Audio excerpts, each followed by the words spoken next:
We're at the Jones Carter Gallery in Lake City. I'm with Harriet Green, who's the Visual Arts Coordinator for the South Carolina Arts Commission. Harriet, y'all have a wonderful show on display down here. What's the name of it and what's in it? It's the African American Voices, and it's an exhibition of works by African American artists in the State Art Collection. And although the subject matter is very varied and the materials used are too, some of the pieces make us feel like we really are in South Carolina. The people, you can see that people were here. And one of those is the coiled baskets. And tell us the history of those baskets and how they've changed. Well, the sweetgrass basket tradition dates back to the 17th century in South Carolina, and it was part of the agrarian necessity of the time in terms of cultivating and processing rice. And so many of the African slaves brought that tradition with them. And we see in many of the original baskets that they were much more utilitarian, like the rice fanner, which we do not have an example, but we have seen how the rice fanner has evolved to become other shapes, such as Mary Jackson's Tulips basket, which is that low, wide base. And Mary Jackson propels that traditional art form into a more contemporary expression by making it more sculptural.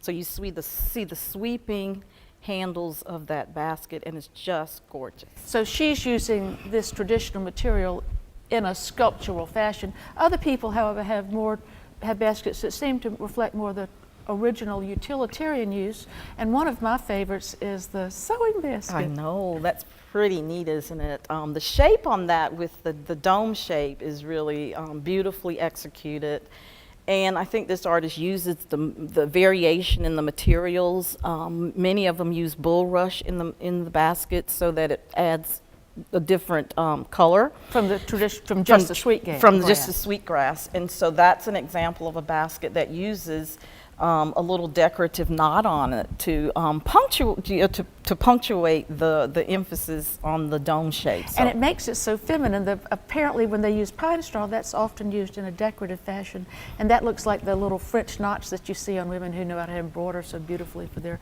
children's christening gowns. Absolutely, and things like that. Absolutely. The baskets seem to fall very comfortably under the label of folk art, because it's a very traditional craft, even though it's changed over the years. But we have an artist here who's, I don't know how we're going to put him under that label or what label he gets. Well, he gets a number of labels, but let's just consider Dan Robert Miller to be called a visionary. Some people would call him an outsider because he sort of worked outside of the mainstream of art production, as well as outside of the traditional and folk life genres. Well, of course, his story is just remarkable. He was a truck driver and got sick. He did, and according to him, he had a vision at night, and God instructed him and taught him how to sculpt overnight. He had no formal training or any training prior to that incident of having the vision. One of my favorites is the hickory basket. Everybody hates hickory nuts because they're so hard you can't get them, but he's made a wonderful creation out of that. Yeah, I think what's interesting too is if you look inside that hickory nut basket to see what lies within. And what lies within this one is a string of hickory nut that resembles a necklace, and that is coiled around a snake's head. It looks like a cobra. I know. And you seem to think that perhaps there's the religious aspect sometimes to some of these people's drives. I think that it's not unusual to see snakes and other icons that have a religious connotation to it. That basket also is fascinating in that I think he wasn't too proud of what he used as materials.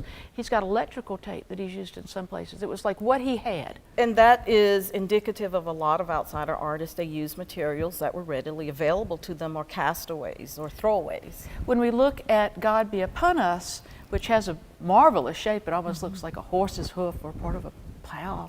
And I guess the phrase on that was maybe to always want to have God's protection around him. I don't know. I think there was definitely a strong religious belief that he held, and he articulated a lot of that in some of his interviews, and how he thought people should walk down the right path, and so otherwise God will be upon us. So. That piece also has some found objects in it, and there's a little red piece of reflector, or perhaps something from an abandoned automobile, a little piece of red plastic in it that he's incised somehow and added in it like a jewel to crown it.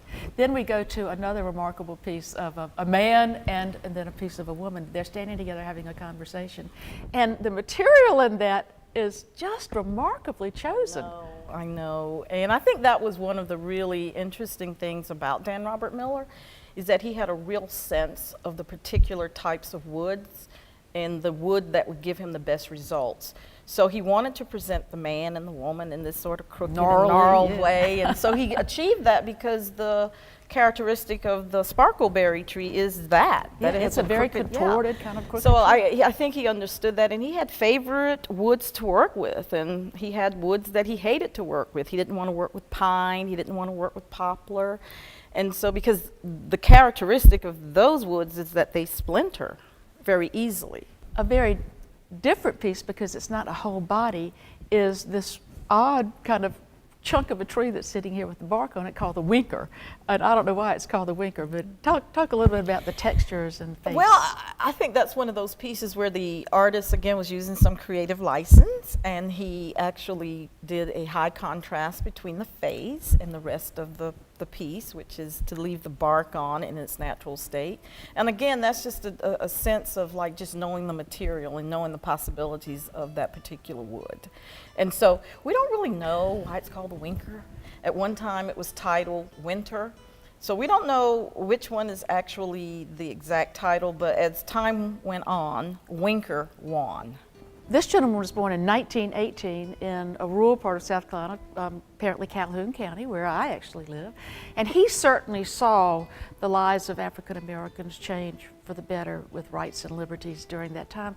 And so one of these pieces, I think, honors someone whom he wanted to pay homage to. Yes, Dan Robert Miller, in his lifetime, made a number of works, some of which he gave away before he realized that maybe they had some significance in our cultural history.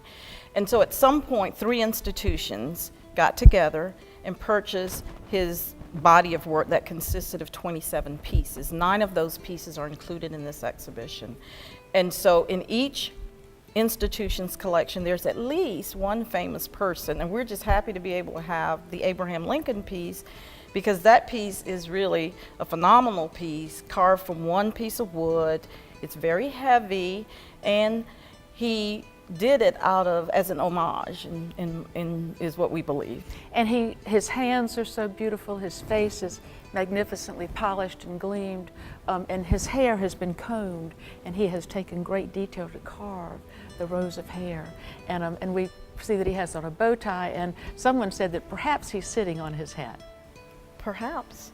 Harriet, the pieces that we've talked about are phenomenal, but they're pieces of equal interest and strength in this show, and some of them also reflect the agricultural roots of South Carolina, and some of them are far afield, and we hope that people are going to take a chance, if they can, and come and see this. And if people would like to know more about the South Carolina Arts Commission and its programs and collections, how can they find that out? They can visit southcarolinaarts.com or call 803-734-8762.